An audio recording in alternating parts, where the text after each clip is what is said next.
Hello जी, स्वागत है आपका मेरे चैनल पर and thank you for watching this video. अगर आप ये वीडियो देख रहे हैं इसका मतलब आप कॉन्टेम्पलेट कर रहे हैं, आप सोच रहे हैं आपको सिल्वर में इन्वेस्ट करना चाहिए और अगर करना चाहिए तो किस रूट से करना चाहिए। तो जी हाँ, इस वीडियो में हम बात करेंगे सिल्वर एज अ मेटल, उसके फंडामेंटल्स के बारे में, उसके इन्वेस्टिंग ऑप्शंस के बारे में। आज के वीडियो में हम बात करेंगे निप्पॉन के सिल्वर ETF में क्यों अभी राइट टाइम है इन्वेस्टर्स को ये डिसीजन लेने का और कैसे वो इस डिसीजन से बेनिफिट कर सकते हैं। तो इस वीडियो में हम निप्पॉन सिल्वर ETF की बात करेंगे, सिल्वर कमोडिटी की हिस्ट्री देखेंगे और क्या उसके फंडामेंटल्स है जो आगे उसको सपोर्ट करने चाहिए, ETF के बारे में और उसके एक्सपेंसेस, उसकी परफॉर्मेंस, उसके कॉम्पिटिशन, ये सारी बातें करेंगे हम इस वीडियो में। मैं आशा करती हूँ आप मेरे साथ बने रहेंगे वीडियो के अंत तक। तो देखिए, हर बार हम पछताते हैं अगर हमने राइट टाइम पे कोई इन्वेस्टमेंट डिसीजन नहीं लिया हो और मेरे विचार से now is the right time. आज के दिन ये सही मौका है आपको सिल्वर में इन्वेस्ट करने के लिए। क्यों?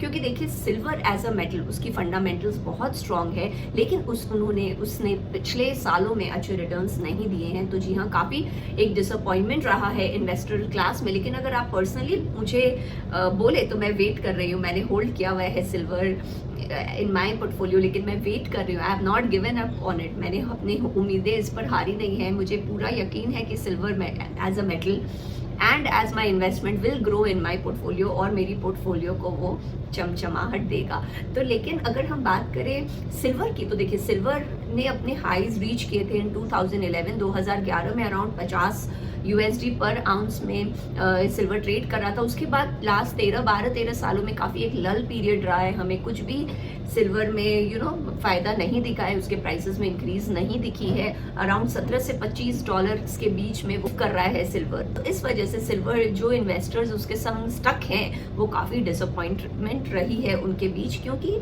सुनते हैं हम और हमारा लॉजिक भी कह रहा है कि सिल्वर के फंडामेंटल्स बहुत स्ट्रांग है। देखिए, सिल्वर का एक अपना इंपॉर्टेंस तो है ही एज अ प्रेशियस मेटल, जैसे हम गोल्ड की बात करते हैं, और उसकी इंडस्ट्रियल यूसेज भी बहुत ज़्यादा है, जैसे सोलर पैनल्स वगैरह में, इलेक्ट्रॉनिक्स में है। तो इस तरह के उसके जो इतनी यूसेज बढ़ रही है, उस एक टेल विंड एक्ट करता है सिल्वर इन्वेस्टमेंट के लिए, ये सारे रीजंस। लेकिन प्राइसेस में हमें पिछले 12-13 सालों में कुछ ज़्यादा हिला नहीं है सिल्वर का प्राइसेस, तो काफ़ी इस वजह से अब इन्वेस्टर्स को लेकिन लग रहा है, क्योंकि सिल्वर ने रिसेंटली क्रॉस किया है USD $27 पर आउंस का जो रेजिस्टेंस लेवल है उसको क्रॉस किया है। अब देखिए, सिल्वर एज अ मेटल बहुत वोलाटाइल है। अगर हम उसको गोल्ड से कंपेयर करें तो सिल्वर जिस तरह से बढ़ता भी काफ़ी तेज़ी से है अगर हम उसको गोल्ड से कंपेयर करें। और सिल्वर इंस्टीट्यूट के हिसाब से लास्ट के जो सालों में जो इस सिल्वर के डिमांड सप्लाई है 3-4 साल में वो हिली भी थी, क्योंकि सिल्वर की जिस तरह से डिमांड थी उस हिसाब से उसके सप्लाईज नहीं थे। लेकिन अभी बेटर हुआ है ये, और काफ़ी जो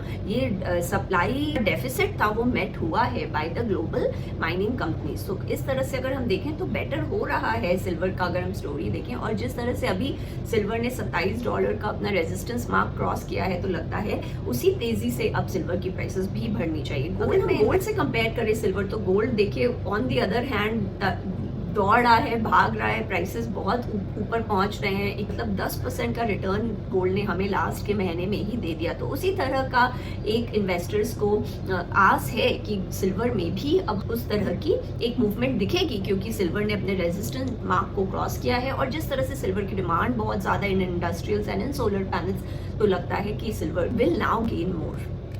इसीलिए now is a good time to invest in silver. Silver का जो लास्ट बुल मार्केट है वो एंड हुआ था 1981 में। तो जी हाँ, मोर देन 3 डेकेड्स हो गए हैं जब सिल्वर ने हमें बहुत अच्छे रिटर्न्स दिए। तो अभी रिटर्न्स बहुत अच्छे नहीं रहे थे सिल्वर के, लेकिन with improving fundamentals and with improving prices लग रहा है कि now is the next long phase of bull run जो हम सिल्वर से एक्सपेक्ट कर सकते हैं। अब देखिए, टिल नाउ अभी हाल फिलहाल तक भी सिल्वर में इन्वेस्ट करने का इन्वेस्टर्स, हम जैसे इन्वेस्टर्स के पास ज़्यादा एवेन्यूज ओपन नहीं थे। अगर हमें सिल्वर लेना होता था तो हम सिल्वर कॉइन्स या सिल्वर बुलियन, मतलब फिजिकल सिल्वर में ही इन्वेस्ट करते थे। लेकिन अब ETFs के थ्रू भी सिल्वर में इन्वेस्ट कर सकते हैं। अगर आप गोल्ड देखें तो गोल्ड में इन्वेस्ट करने के काफ़ी सारे तरीके, हम उसके ETFs ले सकते हैं, हम सॉवरेन गोल्ड बॉन्ड ले सकते हैं, हम ग्लोबल गोल्ड फंड्स में भी इन्वेस्ट कर सकते हैं, जैसे DSP का world gold fund of fund है। और लेकिन इन्वेस्ट करने के लिए हमारे पास काफ़ी ऑप्शंस नहीं है। लेकिन अभी निप्पॉन ने अपना फर्स्ट सिल्वर ETF जो लॉन्च किया है, उसके थ्रू इन्वेस्टर्स सिल्वर में इन्वेस्ट कर सकते हैं। और ये जो सिल्वर ETF है ये सीक करता है performance returns of physical silver in domestic prices, यानी आज के दिन अगर इंडिया में जो प्राइसेस होंगे सिल्वर को उसको ही वो ETF रेप्लिकेट करेगा और उस हिसाब से आप रिटर्न्स कमा सकते हैं। अगर हम बात करें निप्पॉन इंडिया सिल्वर ETF की, तो ये फर्स्ट एवर सिल्वर ETF है to be launched in India, और अगर आप चाहें तो आप इससे अपने सिल्वर इन्वेस्टमेंट अपने पोर्टफोलियो में बढ़ा सकते हैं। इन्वेस्टमेंट रिटर्न्स आपको उसी तरह से मिले जैसे फिजिकल सिल्वर के होंगे। अगर आप फिजिकल सिल्वर लें और अगर आप ETF लें तो वो रिटर्न्स एट पार होने चाहिए, लेकिन इसमें थोड़ा डिफरेंस आएगा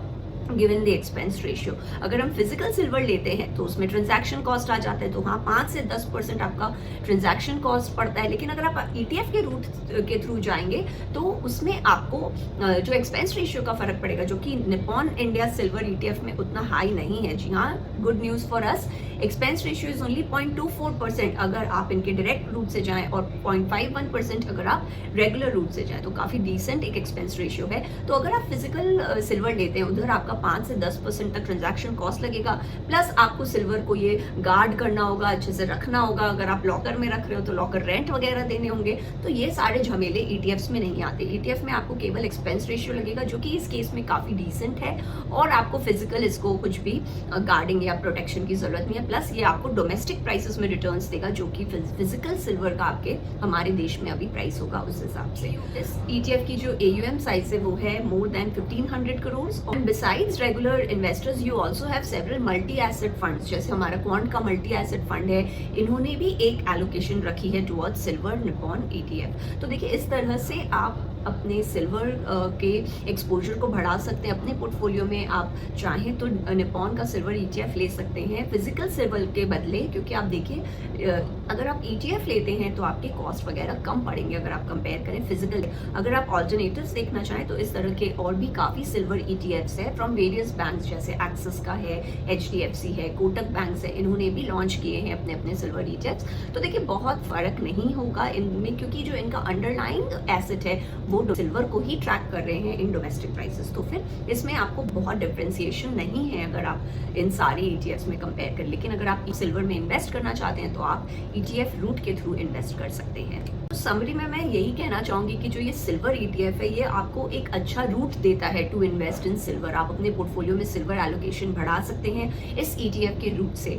अगर आप देखें तो silver has a strong secular growth story, और काफी इंडस्ट्रीज में इसकी यूसेज, अगर हम सोलर पैनल्स की ही बात करें तो सोलर पैनल्स में कितना एक्सपोनेंशियल ग्रोथ हुआ है अगर आप लास्ट डेकेड में देखें। और सोलर पैनल्स ही अकाउंट करते हैं ऑलमोस्ट 15 से 20% ऑफ ग्लोबल सिल्वर प्रोडक्शन, यानी 15 से 20% सिल्वर लगेगा हमारे सोलर पैनल्स के ग्रोथ स्टोरी को सपोर्ट करने के लिए वर्ल्ड वाइड। बाकी आप इलेक्ट्रॉनिक्स में देखिए सिल्वर का कितना यूसेज है, जो कि अब बहुत ही तेजी से बढ़ रहा है। इलेक्ट्रॉनिक यूजेस हमारे इंडिया में ही क्या पूरे वर्ल्ड में ही आप देखिए। तो इस तरह के जो फंडामेंटल्स हैं वो स्ट्रॉन्ग हैं for silver as a commodity. Last अगर हम 12-13 साल में देखें तो सिल्वर का एक लल पीरियड था, लेकिन क्योंकि अब प्राइसेस में थोड़ी इंप्रूवमेंट आई है, ऐसा एक्सपेक्ट कर सकते हैं कि आगे जाके मेरे विचार से डबल अप होनी चाहिए या फिर ग्रोथ तो डेफिनेटली होनी चाहिए। तो अगर आप देखें तो सिल्वर में डिस्पाइट उनके स्ट्रॉन्ग फंडामेंटल्स होने के बावजूद इन्होंने वैसी रिटर्न्स नहीं दी है, और इस वजह से इसमें इस मेटल में काफ़ी एक पोटेंशियल है आगे जाकर अच्छा करने का। तो आप चाहें तो आप सिल्वर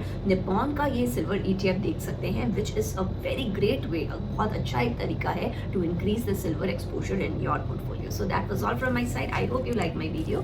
अगर मेरा वीडियो पसंद आए उसे लाइक करें और लोगों के संग शेयर करें, मेरे चैनल को सब्सक्राइब करें। सब्सक्राइब करने के लिए आप नीचे वाले ग्रीन ग्लोब पर क्लिक कर सकते हैं। रिलेटेड वीडियोस के लिए आप ऊपर वाले लिंक पर जा सकते हैं, और लोगों के संग आप मेरे वीडियोस को शेयर करें। It means a lot from me, so please keep liking, sharing and subscribing. Till then, thank you and have a nice day.